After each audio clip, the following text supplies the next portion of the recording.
Hey, welcome to my YouTube channel. In this video, I'm going to talk about why interest rates might just be about to plummet. Now, full disclaimer, this is not my opinion. I know some of you are going to go crazy in the comments. Let's hope that you watch this video and understand this is the opinion of the International Monetary Federation. This is not my idea. This is not something I believe in, because you know what? It gets exhausting having to defend myself in the comments sometimes. I'm just sharing with you what might happen, and that's important to know as property investors, that we keep an eye on what might be happening in the market. So while you're here, make sure you smash the like button, make sure you smash the subscribe button, help us get to 5,000. We're nearly there now, so really close. So do smash the subscribe button and hit the bell notification.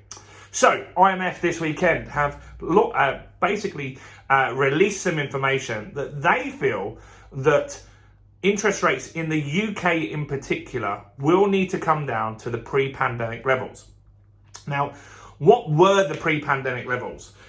Pretty much they're talking about the 0.75%, not the 0.1% that we had for a short period of time. And there's a reason for that. And one of the major reasons that they're discussing is the fact that we have an aging population in the UK. In fact, we're not having enough babies in the UK, but we are staying alive longer. And that is something that they talk quite frankly about, that older people, this is their words, not mine, are more likely to watch the Antiques Roadshow than go to Glastonbury. And so the Antiques Roadshow, yeah, doesn't cost you much money to do. But yeah, older generation generally spend less money. And that's because they have less income. Maybe they're on their pension, or maybe they're just not as active and out there as much as they were previously. Now, one of the other big things that they believe will contribute to interest rates in the UK at least dropping faster than maybe other countries is the manufacturing industry.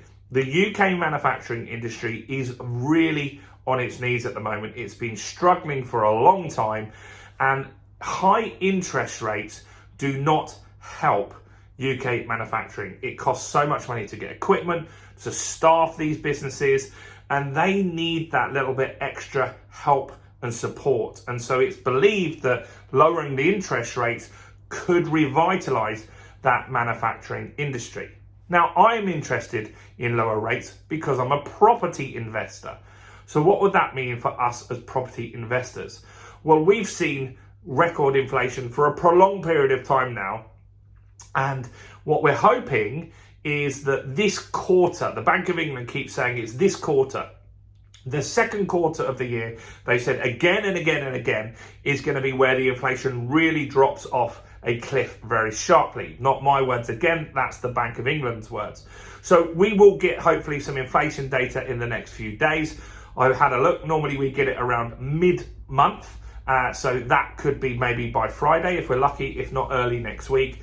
And let's just see what's happening with that inflation data. It's going to be very interesting to see, but the IMF is saying that as soon as we have inflation under control, that's when rates will start dropping. Now, we're at 4.25, I think, isn't it, at the moment, percent.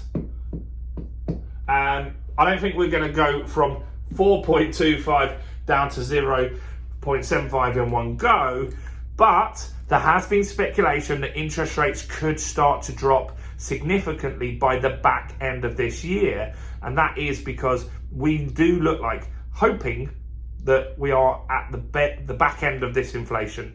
And so inflation went up last month, didn't it? Back up to 10.4%, sticking around. But what does this mean for us as property investors? Well, what this is really important is that it gives us a little bit more predictability. Once you start seeing rates go down, you can be more certain when you go into a deal. And so right now, some strategies just don't work in the market. For example, buy to let in the south. It just doesn't work. The numbers don't stack up. I did one buy to let in the south last year. I had to put more deposit in than 25% to actually get the numbers to stack up. They downvalued the property. They downvalued what they estimated I would get as rent. But the reason we went ahead with that deal was because we had the cash for one, and two, we wanted that property because we own another property in that same block. So that was important to get that, because longer term, that's going to be a very big project for us, and we could have some very, very good returns on that. However, that isn't something that I'm looking to do anymore. I'm not even looking at deals in the south unless something very, very good came up. I'm always open to a deal, but I'm not actively looking, if that makes sense. But if I stumbled across one, I would look at that. So buy to let isn't something that really works with these high rates and inflation. And another problem is those that flip houses. That's a really dangerous strategy at the moment, because what could happen if more banks fail, like we've had 2 banks that failed in America, if more banks fail, you might not get the finance that you're promised. Deals will get pulled, as they did 2008 and 2009, and you might not be able to move your deal on. And that's where you get difficulty. So what I mean by that is, if you buy a flip, or you're doing a flip, what you might be using is something called a bridging loan. And that's a higher interest loan that you have for a shorter period of time. They're quite easy to get that money. But what's important is that you get off of that loan and get onto normal finance, like a mortgage. However, if the mortgage market freezes for some reason, like it did in 2008, like it did temporarily last year at the back end, you could get stuck on the bridge and end up not actually getting back onto a sensible rate and lose a ton of money. So I just don't think that those strategies are viable at the moment. But what does work? Well, high cash flow strategies are good. So something like an HMO, which is where you take a property and you rent it out on a room by room basis. Think student accommodation, but for professionals and people like that. Or SA, serviced accommodation, is good as well. And that's where you rent a property, or you own a property, you rent it out on Airbnb and Booking.com and stuff like that. So these strategies will work. Also, here's a contradiction now. Buy to let does work, but in the north. However, again, you've got to be selective on area. There are still some towns that they haven't had price increase really in real terms since 2008. But there are other towns up north that have absolutely smashed it. People are doing well in Liverpool, Nottingham, Doncaster, Hull. Those towns are doing well. But there are other towns where it just hasn't moved at all. Some people have done okay in Grimsby. Some people have struggled in Grimsby, for example. And so you've got to do your due diligence in any market. But right now, it's very important that you get educated, you understand how to do this property investing stuff. But it's interesting, isn't it, that they're now saying that interest rates could go down. Now, a lot of you will disagree with that, say it's impossible, it's not likely.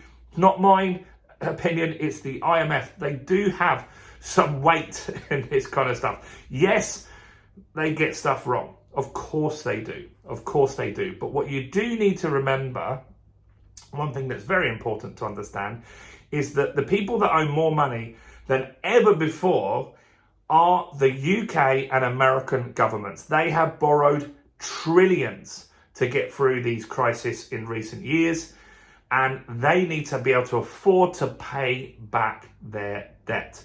So it's unlikely that you're going to go from 4% to 10%, as some people have said in the comments over the last few months. It's just not looking likely that that's going to happen.